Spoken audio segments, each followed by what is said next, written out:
Um, okay, this is the Wednesday, February 19th meeting of the Landmarks Commission. Um, Item A on the agenda is information about the Zoom, and since most of us are Zooming, that's good. So tell your family and friends about it. Roll call. How are we doing here for the roll call? It looks like we're missing Rebecca. Is Alderman Hutchinson here? Yeah, here. Okay, great. Stephen? Here, hi guys, sorry. Oh, you're on the phone. Okay. Yeah. Okay, so yeah, all here except Rebecca so far. It looks like correct. Okay. Um, uh, Item C, approval of tonight's. I'm sorry. Oh, uh-oh. What happened here? Okay. Item C, approval of tonight's agenda. Do we have Ron, I'm going to make a motion to add to the agenda. okay. This is something that we failed to do in the past, and that's to formally allow a new member to introduce themselves. In the past, people just show up and none of us know their credentials, backgrounds, or anything. So what I'd like to do is make a motion that the very first item is that our new member introduce himself. Second. Okay, all in favor? Aye. Aye. Hi, everybody. I'm Al. I live in the Astor neighborhood. I recently joined the commission. I met with Stephanie and decided to jump on board. I believe my credentials would be living in a historic home here in the Astor neighborhood. I'm part of the Astor Neighborhood Association as well, along with Ron. I've taken architecture courses and such, and kind of have a fascination for old homes, old properties, making sure that we stay true to the essence of keeping those alive. So it's a pleasure to be here, and I really look forward to being part of the team. Well, welcome aboard, Al. It's nice to have you here. Welcome aboard. And let's also please note that Rebecca has joined the meeting. Okay, well, I'm sorry, was that a motion? Was there a motion there? No, okay, I saw some hands go up. Okay, fine, beautiful. Ron, if I could interrupt, Steve, I think your microphone's on. We're getting rattling, and there you go. There you go. Thank you very much, Steve. Okay, item C, approval of tonight's agenda. Do we have a motion? So moved. I'll move. Okay, we have a motion. We have a second right there. David, second. All those in favor? Aye. Aye. Okay, no one's opposed. Tonight's agenda is approved. Approval of the minutes from the December 18th meeting. Was that you, Rebecca? That's me. Okay, a second. Oh, second. Okay, a motion and a second. All those in favor? Aye. Aye. Okay, no one's against it. The motion carries. Regular business, election of a vice chair. Well, I'll make a motion to open the floor for discussion. Anyone? Yeah. Well, let's make this easy. Do we have anybody who wants to volunteer to be vice chair? Who wants to be the vice chair? You're all pretty quiet. I mean, I don't want to give you background noise, but I nominate David to be vice chair. Second. Having a motion and a second. Hey, first of all, David, how do you feel about that? I feel that Steve's on the road right now, and I've got friends in law enforcement, so this will come back. Are you good with the idea of being vice chair? I'll accept that, yeah. Okay, so we have a motion and a second. All those in favor? Aye. Aye. Anyone opposed? There's nobody opposed, not to having David as the vice chair. Ron, when I get the meeting, there's going to be such a record for the briefest meeting ever. There we go. There we go. Okay. Item number E2. Second, so it all carries. Congratulations on your promotion there, David. Congratulations. Item number 2, a certificate of appropriateness 25-01, consideration with possible action on a design review for cell tower at 1424 Admiral Court. Jason. 1424 Admiral Court, you may recognize by its name Mason Manor. This was added individually to the National Register of Historic Places just within the last few years. And that place on the register is because of the building's history and association with public policy of housing and seniors, not so much an architectural link. Anyway, you are probably aware too that Mason Manor has for a long time hosted a number of cell phone antennae on it. And the city has received a request to remove 6 of those and replace them with 9 more. So on the next slide, you know, I can't say that I've studied it and I understand exactly which ones are coming down and which ones are going up, but the COA calls for approval of removing some and putting some other ones up there. So next slide shows a few photos of these cell antennae.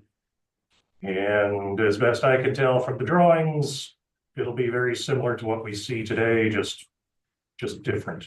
So, recommending approval of the COA. Anyone for discussion, or do we have a motion? So isn't the last time we saw something for Mason Manor came up, I think we put some caveats in our motion related to SHPO's review too, right? Because there were some historic tax credits from the state level, sort of on the line. Am I remembering that right? But they did so. Did they do windows there? But I don't remember anything that we added to that. The windows have been replaced more than once. Fairly recently again too, I think. Because this is a federal communications thing, the applicant also has to go through SHPO for an independent SHPO review approval. But that kind of has no bearing on your review and approval of it. In general, I think SHPO kind of rubber stamps these things, but it's kind of a unique situation because now the antennas are mounted directly to a National Register building. But here, because it's on the National Register for its story and not its architecture, the integrity of materials is kind of a lesser consideration than it would be if architecture was the primary reason behind its listing. So I'll leave it at that for the moment. My thought on this is that if this was brand new edition, we'd be having different discussion because it does change the exterior. But given that these cell towers have been there for a while, I think we're essentially having a like for like change, which is something that we've been pretty accepting of. So I'm actually okay with this because it's I'm going to fall back on that like for like change. David, I agree 100%. I don't. I mean, they're doing the same thing they've been doing since they've been parking cell towers on top of stuff. I'm not. This is as much an equipment replacement as anything, and you know, I would make a motion to approve this. I mean, maybe a footnote on, trying to focus any fastener points to things that are repairable, like mortar joints, or like do the least harm to the structure itself. But I would make a motion to approve based on staff recommendation.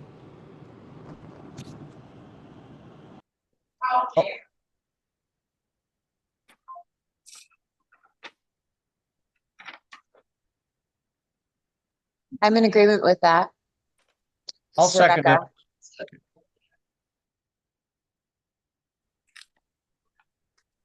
You're muted, Ron. I'm sorry about that. Who seconded the motion?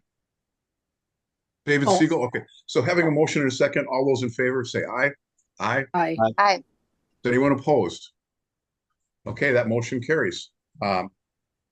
Item number 3, COA 25-02, consideration with possible action on a design review for soffit replacement at 412-414 North Maple Avenue.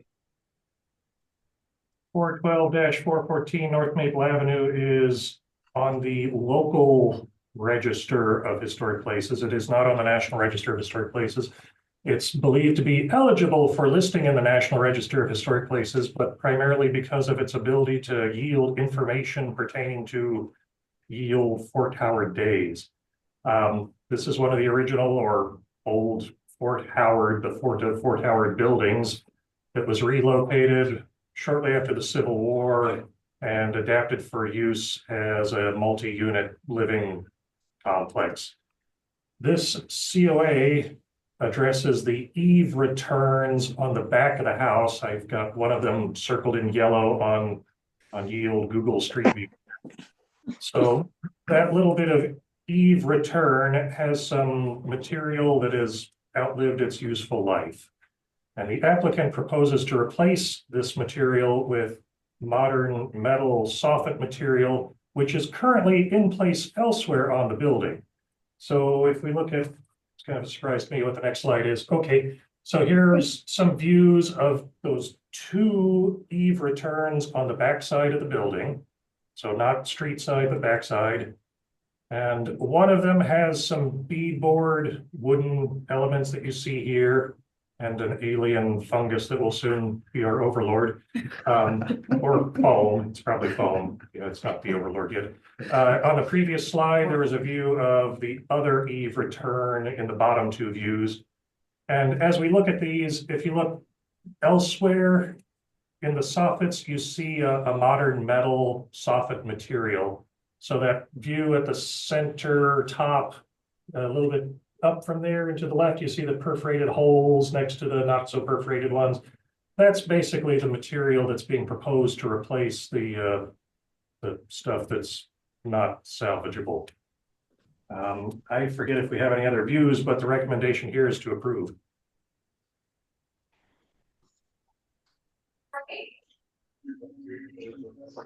This is Rebecca, and if I could weigh in. Sure, go ahead, Rebecca. I believe when this first came around, I believe I was the one who put the motion forward.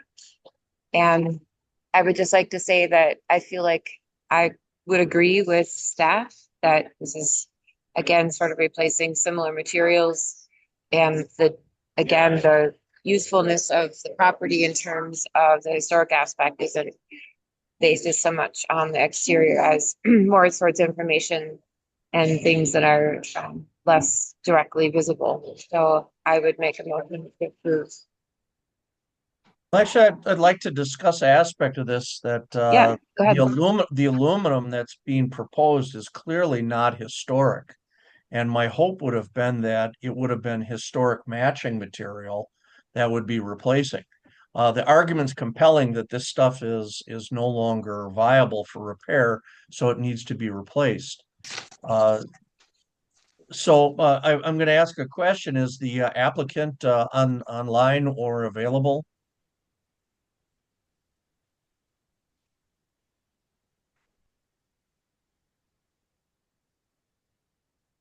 Staff, can you see them anywhere online? We don't know that answer. Yeah, I'm not sure who the applicant. All right, then we're going to have to presume that that they're not available. So I guess I'd like to hear everybody else's thoughts about this, that aluminum is being placed on an 1831 building and historically appropriate replacement materials could be used instead. Hey, if I could just interrupt really quickly here. The exterior of the building is almost entirely clad with modern materials at this point. And of the two eve returns, one of the two is already clad with, I think, a metal material. And it's only the one with the yellow foam ooze that still has a wooden exterior. Wood is the exception to the rule when it comes to the exterior of this building at this point. So I want to just ask a couple hypothetical questions to the commission. We have, as far as precedent goes, allowed for plastic or fiberglass balustered railings to replace wooden baluster railings for ornamental decks and patios and such, right? Yes. And is the logic not the same for an aluminum soffit versus a wooden soffit, as opposed to a plastic railing versus a wooden railing? But if I could kind of answer that, I think in general, we've seen instances of beadboard ceilings where we've insisted on a beadboard-like replacement. In those cases, though, the house in question had much higher material integrity on the exterior, perhaps than what we see here, where, you know, taken as a whole, this eave return on the backside of the house is not particularly noticeable. Well, Jason, your point is very compelling that the historic nature of this house has already been lost, that so much of that is aluminum, and it looks like there's even plastic or vinyl siding. That's not evident in all the pictures, but enough of them. Plus, I'd absolutely trust your observations. So Right. you definitely have addressed my concern that a little bit of aluminum on this return is not going to have an impact because the impact has already occurred. Well, the impact will be that it'll help prevent more deterioration. That's the biggest impact. Well, the impact I'm referring to is to the historic integrity.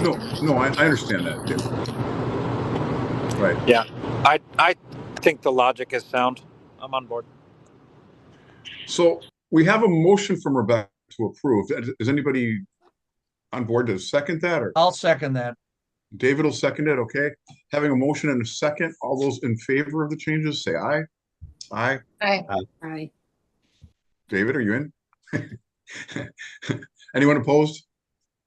Okay, motion carries for the improvements.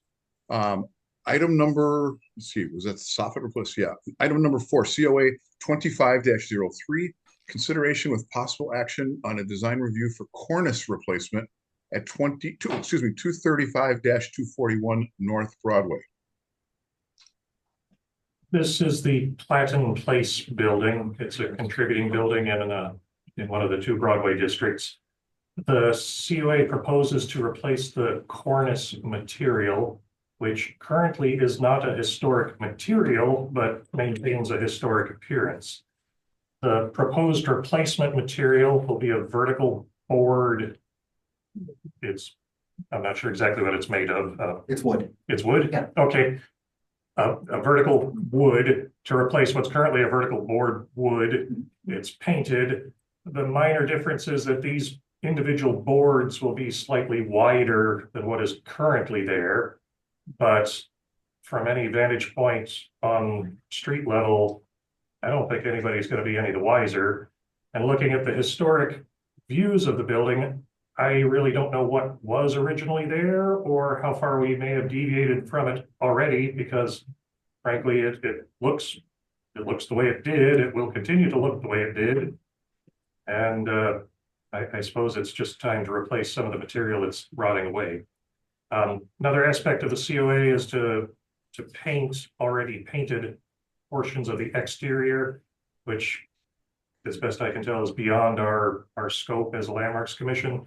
So it should be fine. But the recommendation here is to approve the COA proposal to replace the cornice material.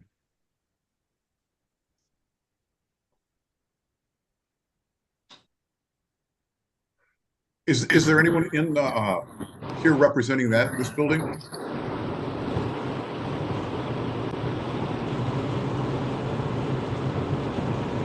Steve, are you trying to talk?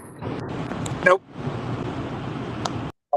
My name is Christopher Nauman. I am the architect representing the property and the proposal procedure. Okay. I guess my questions to you would be on those recommendations. Nothing was ever, and then the type of paint that Jason recommended. Are you guys all on board with those 2 items? I'm afraid I didn't recommend any paint. Oh, am I looking at this wrong? Oh no, I'm sorry. You should. It just said door frame should have a painted or powder coat finish, not anodized. That's for the next item, not this. Oh, Jesus, okay. Sorry about that. My computer skipped ahead here. Okay, well then, with Jason's recommendation, do we have any motions? Actually, Ron, before I make a motion, I'd just like to say something to the architect representing this. I've been inside that building several times over the course of my career, and it was always a heartbreak as a historian to see what was going on in there. And between the previous work that has been approved and this, I just have to say I'm very pleased and supportive of the work that you're doing. And it's great to see because it was gorgeous in there. The potential is great, and just keep on doing what you're doing. I really appreciate it.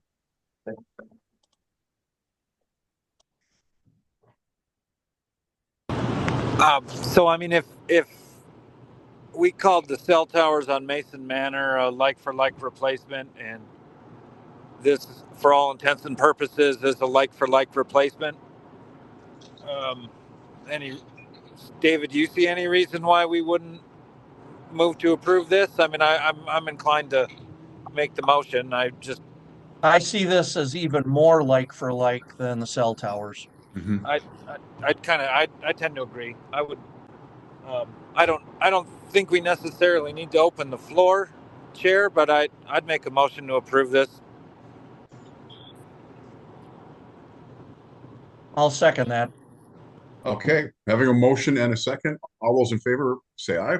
Aye. Hi. Right? And I would like to point out that Steve clearly is trying to butter me up, but he should check out his rear view mirrors in just a little bit. Yeah. Okay, having a motion, say aye. Is there anyone opposed? Okay, that motion carries as well. Item number 5, COA 25-04, consideration with possible action on a design review for front and rear facade remodel at 133 North Broadway. Now I can go to this page. 133 North Broadway is also a contributing building in one of the 2 Broadway districts. This is or the former was, maybe, is it still the Beamster Electric Building? It in the back, yes. Okay, so this is the storefront facing North Broadway, and I've got a lot of different pictures in here and my thoughts are a little disjointed, but I want to kind of call your attention to the fact that there's a stairway inside the building, kind of sort of where I've drawn these little arrows. And by the way, if you're following along at home, the brick here plausibly looks like maybe something had been there in the brick, or that the brick is a infill brick. The storefront windows themselves, not historic. I believe they've been replaced at some point. If we could look at the next view, this is from 1986. Again, you can see the storefront is nearly the full length of the primary elevation of the building. It's storefront windows. I give you a little blow-up view of that end of the building where we see the brick is in place. So this doesn't show us like a clear evidence of an opening having been there.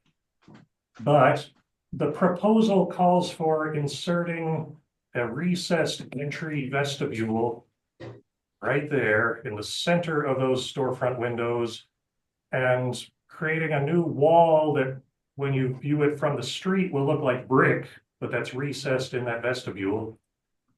And so if we look at the next view, so there's changes to the backside also. I'm not too, concerned to talk about all that, but you see in the existing photo, it's had a lot of surgery on the backside where openings have been filled and reworked.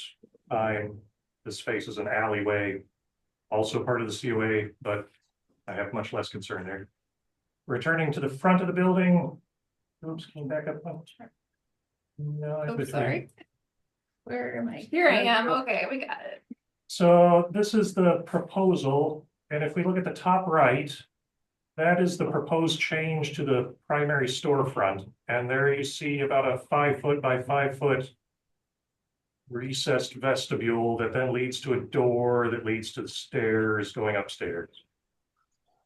And so on the next slide again, there you see the 5-foot vestibule. That wall facing the street then is proposed to be brick. And I suppose when I review the Secretary of the Interior standards and that Preservation Brief 11, I'm not entirely comfortable saying that this has no impact to the historic nature of the storefront. So on the next view, I've got a few photographs I went out and took of that little spot in the brick just to see if I could convince myself that there was something there, maybe there wasn't something there. Really can't be conclusive about it. It sure has the feeling that maybe something was once there. It's an even 48 inches from mortar gap to mortar gap. I would be inclined to say, hey, a 48-inch opening here would probably be an appropriate thing. And then I went and took the liberty of doing some like alternatives that I have no idea if anybody would want them, but I drafted up what I would see as like having lesser impact. On the left, you see the as proposed with that recessed vestibule. In the middle, if you open up a 48-inch wide opening on the front, then just have a vestibule directly behind that with the 36-inch standard door leading to the stairs. That fits. I think it would have a much lesser impact on the facade. Then alternative 2, if you really wanted to get kind of crazy about it, you could put a doorway in the existing recessed entry area, have a hallway that would maintain a storefront window, and you could widen that up even to put shelves in the window if you wanted. When I look at these 3 options and I think, okay, I'm going to try to carry my sofa upstairs, I kind of like alternative 1 because it's a straight shot. But again, I don't know that either alternative 1 or alternative 2 satisfies the needs of the applicant. It's just me looking at. Can I jump in? Don't see why not. I'm a little reluctant to make any recommendations for what would be a working solution for them. Right. I think that would probably be a little bit overstep of this commission. Not that I don't appreciate the idea of trying to unpack that a little bit, Jason, right? That's fun. But I mean, I'm with you. I'm not feeling like they really nailed it. I'm not sure that we should be offering them alternatives. I think that's a little bit out of our purview. So you're absolutely correct. I was asked specifically to elaborate on my recommendation on the next slide, which was to consider alternatives. Yeah. Well, so and that makes sense. I would not be opposed to the idea of putting this on the table for a little further rinse and repeat, and they're welcome to, we'll say, consult with staff for some possible options. But I mean, that just feels like a little bit safer route for us. So Well, yeah, Steve, sorry.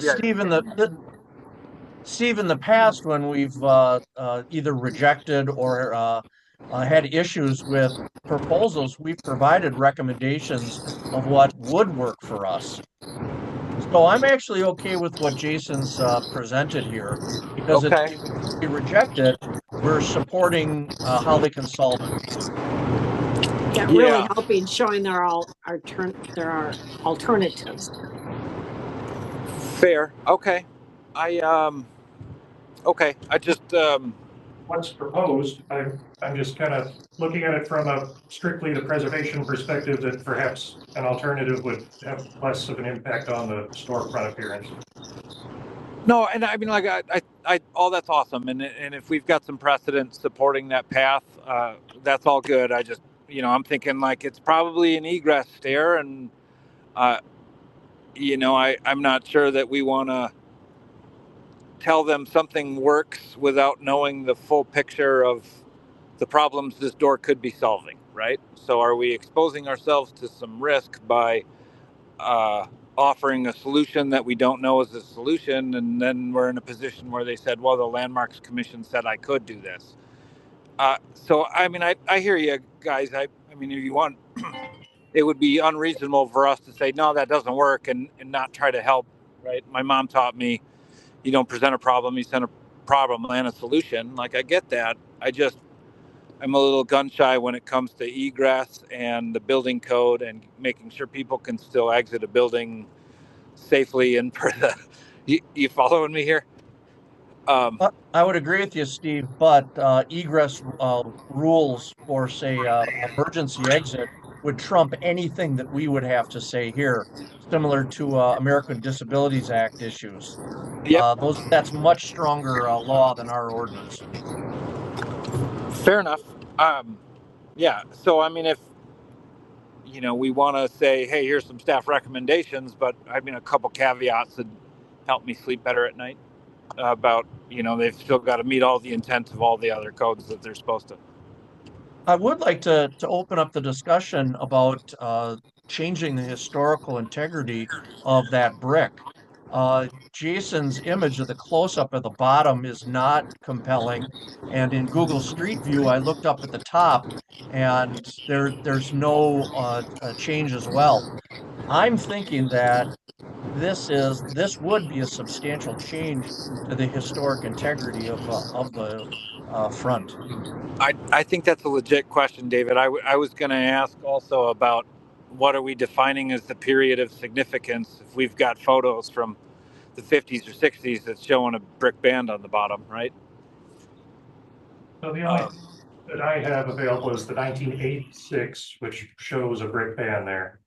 I guess it would be great if we at the city had the ability to pull photos of these things, but the onus of that usually falls to the property owner to say there's a historic precedent.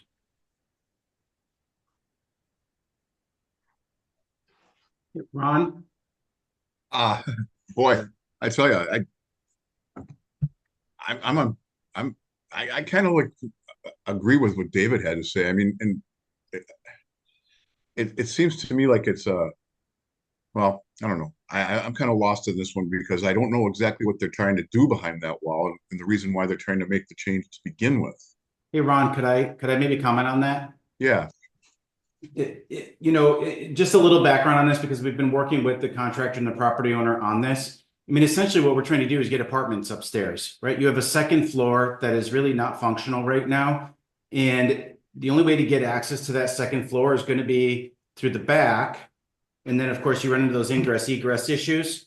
And you can't have people get to their apartments by going through a storefront that is leased to another party, right? So this property is not really set up in such a way to allow that, and you need this additional door. I like alternative one that Jason provided. However, if I'm not mistaken, I don't think it meets code, and that's why this sort of vestibule is what's being proposed, is so that it can meet code. And because I think you've got to come into a landing area.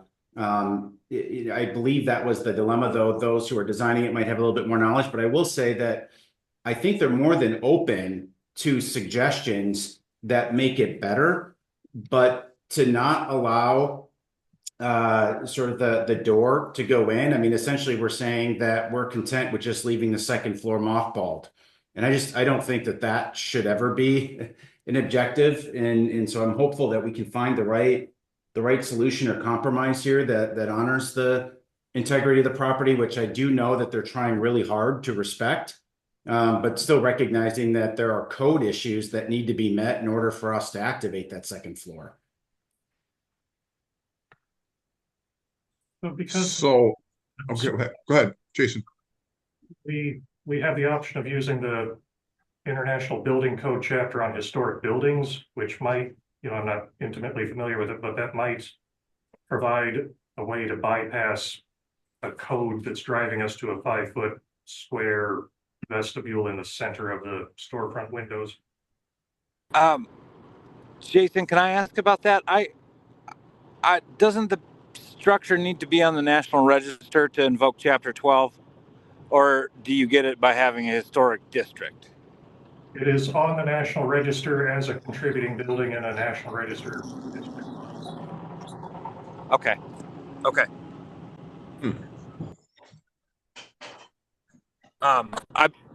Alder Johnson, I appreciate you plugging in because I didn't want to call Jason like a some vestibule code issues, but that's exactly what I was talking about on what's the purview of this commission. So I'm glad we could just air that out. I appreciate your input and certainly Jason's work here. I'm here in Alder. I'm not anti-access to a stair. I don't think that feels like a big step on making sure this building stays in operation and respects it the best we can. I'm not opposed to the idea of finding a path to get to a stair. I'm just not sure I'm seeing it. And if I could suggest, Ron, I apologize because I can only see the backs of heads on the conference room there, but is the contractor there that could maybe speak to Yeah. this? I'm going to mention that there are representatives here for this item, if you would like to open the floor. I'll make a motion to open the floor. Second. Having a motion and a second, all in favor? Aye. Aye. Okay, the floor is officially open.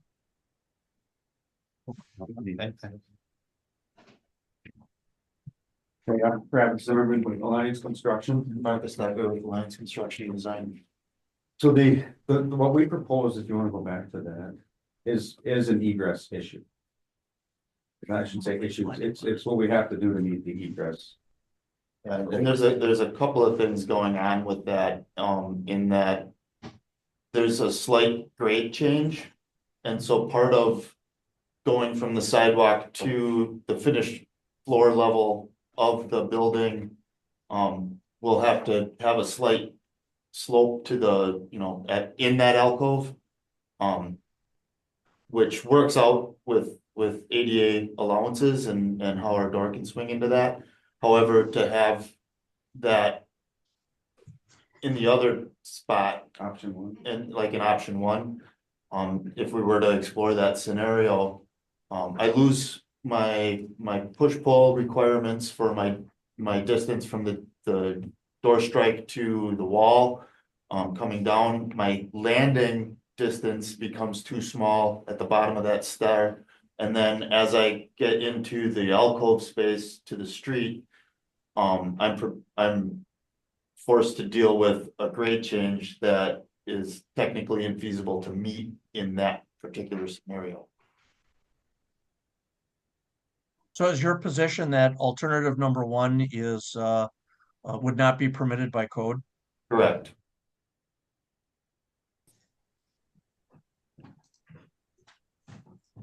Which code? I presume also alternative two would not be permitted by code. Well, so I want to jump in on that because if chapter 11 or chapter 12 of the IBC applies because it's a contributing property to a historic district, I'm not sure that there isn't a path where we couldn't talk through some of the criteria of like the logic of clear door swing or space next to doors for clear swing and ramps are all relative to wheelchairs, and this is to get at a stair, right? Well, it can also be relative to somebody who maybe had several ankle surgeries over the years. People that are understood. I mean, there's a lot of good logic to the IBC. You're absolutely correct. I'm just saying if the reason chapter 12 exists in that book is so that we can find the right exceptions to be able to preserve our buildings, right? So if staff saying that the historic structures chapter of the IBC applies, I'd be interested to see that route further explored before we use the rest of chapter 10 relative to egress, right?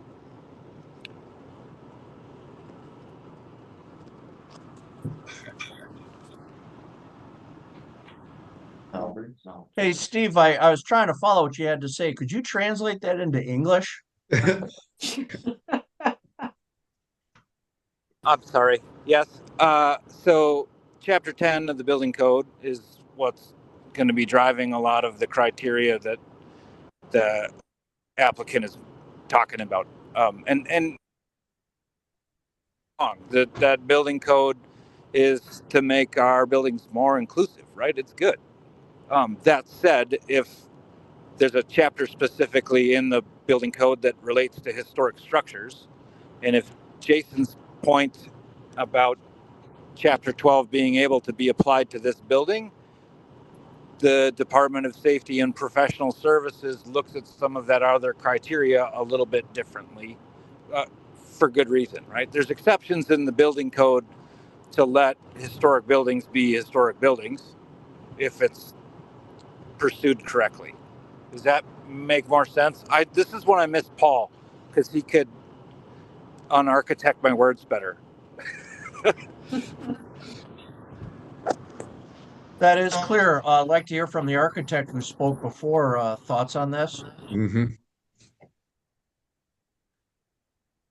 Not my client. May I approach? So the question specifically is appropriateness or code? I mean, which one are we addressing? Chapter 10. Okay, chapter 10. Well, I mean, there are other ways to approach it. You know, alternative 2 offers some potential, but there's some concern there about how much storefront you're going to eat into, right? Because that's gross leasable area if it's a tenant space. So you could make a larger vestibule off that corner entry in that vestibule. And then have have that hallway move forward. I mean, that would be one way around it. But that said, I also understand what they're saying with grade issues and those things. So it's not necessarily, I think, if it's a question of chapter 10, what has been proposed works, but is it appropriate, right? And if it's contributing, it's not the building itself that's sensitive, it's the district that's sensitive. So you kind of have to weigh a little bit as how sensitive this building contributes. How much is it contributing to the whole, correct? They don't necessarily lose. Since it's contributing, it has the same standing as an individually designated building. It does, but it doesn't necessarily carry the same risk in terms of the entire district. It doesn't invalidate the whole district. It might invalidate itself. Well, the problem we have here is that the vestibule as proposed doesn't have any precedent in the district. This would be quite. That is true. This would be different. Yeah. Whereas alternative 1, there is precedent of small secondary entrances like that. Was there anything specific on the building that's contributing? I know that was kind of debated earlier in the conversation, or is it just happens to be in the district? Like, was there a point in time that this is the designation is set? Because I believe it's turn of the century if my memory serves. So this building dates to 1939-ish, but it's in the period of significance. Mhm. So insofar as we're aware, the storefront as it currently appears being, symmetric, big windows, that is the historically appropriate appearance of the building. Sure. Until somebody proves us wrong, right? And if you're going to take it to that level of literal interpretation, then anything adjusting the storefront or the window is going to be an issue, even if you put a new door in the vestibule. It is. So we're looking at a way to try to balance the needs of an independent access to the stairs and minimizing the impact to the storefront, or at least making it plausibly blend in with other storefronts in the district. Well, aesthetically, I mean, if you go back to the original proposal, it's a little, the problem that you see with there, the thing that I think from an eye standpoint is that brick pattern in the background of the vestibule as presented is not going to be that bright. It's going to be set back. So it's going to be a darkness to it unless you artificially light it. So it stands out a little bit just visually based on the presentation because you're not seeing the setback in there. So it will feel a little darker in that, which might soften the eye with the storefront. Now, does that make it more or less appropriate? I don't know. It's just how it's represented. Could we line up the glass with the glass and just do the brick on the bottom? And we could back, so that would be from an a distance it would Yeah, help. and we could make. Could I interrupt? Could I interrupt here? I think I can answer some of your questions. I see where you're going. What we on the commission are concerned about and are motivated by the ordinance, which is about preserving, protecting, and perpetuating historic integrity, historic materials. So the issue becomes when you change that storefront, that's where we start to be concerned. The material on the backside, that's not a concern. It's about what was there, what's historic, and maintaining that sidewalk view. Regarding, how important it is, well, we've got two thoughts here. There's the death by 1,000 cuts and the slippery slope. That when we start compromising historic integrity a little bit, then it can become much worse. I am very sympathetic to the issue about the stairwell, and as Alder Johnson pointed out, making that second floor business viable. So we really need to come up with a solution that, the second floor is viable as best it can be, and we're maintaining that preservation of historic integrity. So what I would propose to the owner and the architects is to look at feasibility of an alternative that protects that historic integrity. Does that make sense? It does. Right now, there's anodized aluminum storefront system in there. So when we get to that portion of it, we were just gonna match it rather than replace the entire whole storefront. Yeah, and that's not the issue. To be honest, the only issue I've got structurally is the brick.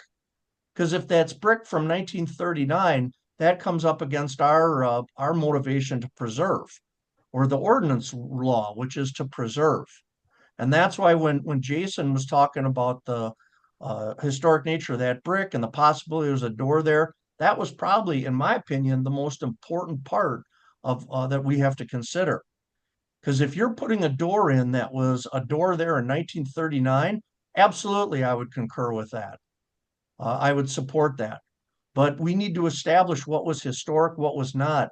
And unfortunately, in your case, it's a little murky because the brick could or couldn't be historic.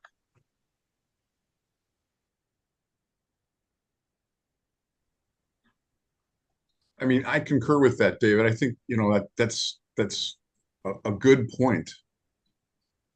Because when you go back to that picture from the 80s, I mean, it wasn't there either. It was already, yeah, there we go.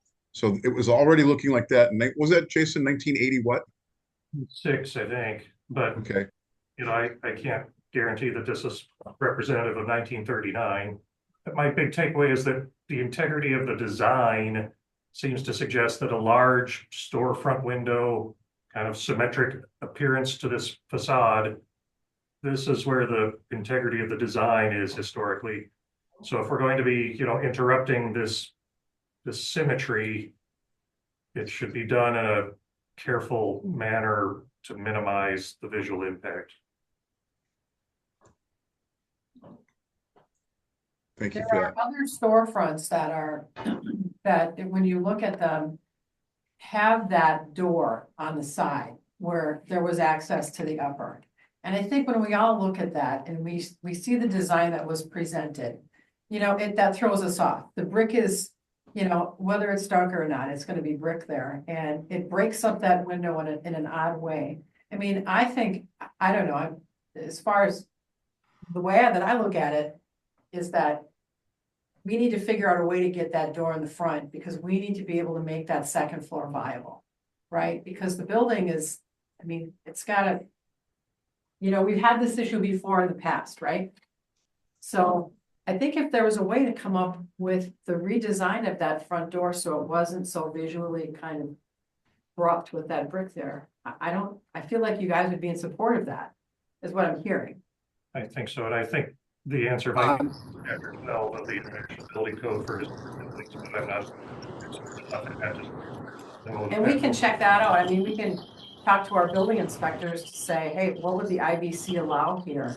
I mean, I guess as the contractors.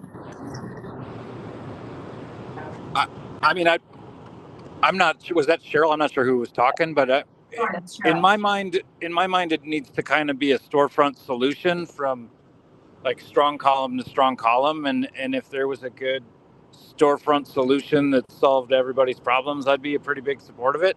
I don't think brick in the backside of the vestibule is necessarily the answer, but if there was a path where we could find at least window corner to corner, I think we probably got something that's going to keep everybody happy. That's where my head is. What do you mean by window corner to corner, Steve? With the- Turning this Well, like, so some of Jason's examples or alternates are, I mean, you got to pull the storefront all the way across and figure out how to terminate the exit stair into a storefront system rather than into a brick. Probably better for the retail tenant also. Class. So, having said that, I mean, it sounds like most of us are in agreement that something else, some alternative has to happen. I agree. Is that correct? So, should we make a motion to have them rework it and try to bring us back a different solution, which preserves that storefront? Right. I think that's good. Right, like we want to help them find a viable option for the second floor to keep this building in circulation, right? Like everybody wants a working solution, and you need it for egress. I don't think as proposed is it, but I think that there's something that would meet the muster. So I mean, I'm inclined to deny as presented, but super open to other alternatives. I mean, I guess, is that the best way to phrase it? I think our floor's still open, Chair. Oh, that's true. I think another key point, and I'm going back to what I'm harping on, is determining if that brick at the bottom is historic. If that's not historic, that strongly suggests there used to be a door there that went to the stairwell. I think that door lined up. Oh. And how could we determine that, David? That's a guess. And that's Does kind of the what it owner looks have like a to me. picture from 1955 or something? I'll be talking to the Beamster guys tomorrow. They've been there a long time. Family photo album of the front. I can ask them and see if they got something. Super valuable. Ron, maybe one suggestion I would make, because Yeah. Steve had suggested denying it. What I would suggest is maybe a refer back to staff so that it keeps the same item open, but then you give staff the direction on what changes you want to come back. So that way it's not like a whole reapplication process. Okay, Steve, do you want to make that motion, Steve? Yeah. Sorry, Brian. Thanks for correcting that, because I certainly don't want to make more work for anybody than we need to. But yeah, I would make a motion to not approve as presented, but allow some alternatives back through staff and see it again without restarting I don't know how to phrase it nice. Okay. And do we have a second to that motion? Second. Okay, I have a motion and a second to refer it back and to see what changes could be made and try to come up with a better alternative. All those in favor with referring it back, say aye. Aye. Aye. Is there anyone opposed to that? Okay, then that motion will carry. Could we discuss the back of the building though, too? Perhaps you'd be willing to. Oh. Sure.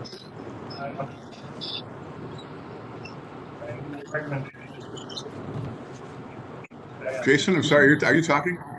Yeah. My recommendation is to approve the changes to the back of the building, recognizing that it's not a primary elevation and it's had a lot of changes and shouldn't impact the historic integrity of the district. Do we have a motion for that? I'll make a motion to approve the back as presented. Second. Okay, we have a motion and a second to approve the back of the building. All those in favor say aye. Aye. Aye. Aye. Is there anyone opposed to that? Okay, that motion carries. Thank you, Jason, for bringing that back up. Thank you. Okay, item F, informational. Any staff level COA applications? Approved. It looks like in her report here, there is one. For a roof at 823 South Jefferson. And that is all. I'm sorry, did you say a roof?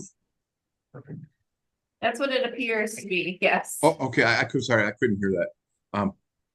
Okay. Item 2, staff update. None. None? Okay, Oh, item wait, number I have a three. question. Does Yes. anybody know anything about the city's revolving loan program, that low interest rate loan to help people with improvements, home improvements? I heard that they're just about out of money, and I was wondering if that was accurate information, if anyone knows. Or The maybe Stephanie would know a little more about it. A loan for homeowners to do remodels to their home? Right. Okay, yep, that's our home improvement loan program. It's administered through NeighborWorks Green Bay. I have not been informed that they ran out of money, so. So there's a separate revolving loan for designated historic buildings homeowners can use. That's the $10,000. Is that the same one? No. Yeah, I'm not, no, Okay. that's the one Yeah. you're That's right. the one I'm wondering about, Okay, his so- one for historic properties. I have no idea how much money I may or may not have. Steph's not here, so, I'm not sure what the balance is on that account. Do you have someone that's interested? Somebody asked me about it today, and she said she'd heard that they were either running low or just about out of money, and I said I had the meeting this afternoon. I'd see if anybody knows about this. We should probably call anyway, because if the money is replenished, there's maybe a waiting list if she wants to get on that, so. I would have, the person you spoke to call, and talk to Steph here. Okay, thank you. Anyone else have anything they'd like to add? No? Okay. Date of our next meeting will be March 19th, 2025. Do we have a motion to adjourn? So moved. Second. Having a motion and a second, all in favor, say aye. Aye. Aye. Hi, Hey, good night, everybody. Good night. thanks, everyone. Thank you. So Al,